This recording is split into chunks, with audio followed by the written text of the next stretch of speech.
Hi friends, குக்கரை வச்சு குக்கரில் எண்ணெய் சூடானோடனே கடுகு, சோம்பு, பட்டை, லவங்கம், கட் பண்ணி வச்சுருக்கிற வெங்காயம் நல்லா 80% வணங்கினோடனே இஞ்சி பூண்டு பேஸ்ட்டு பச்சை வாசனை போனவுடனே ஒரு தக்காளி, பெரிய தக்காளி நல்லா நறுக்கி எடுத்துருக்கேன். அதோடைய உப்பு சேர்த்திங்கன்னா தக்காளி குயிக்காக வணங்கும்.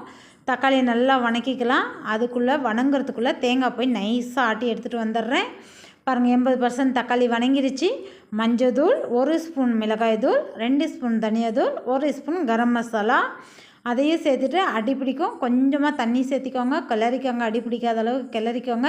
ஆட்டிட்டு வந்திருக்கிற தேங்காயும் அதிலையே சேர்த்துட்டு வேணுன்ற அளவுக்கு கொஞ்சம் தண்ணி சேர்த்துங்க. கொஞ்சம் நல்லா பச்சை வாசனை போட்டோம்.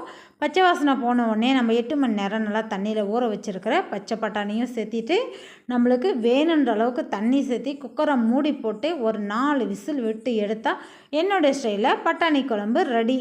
பூரி, சப்பாத்தி எல்லாத்துக்கும் சூப்பராக இருக்கும்.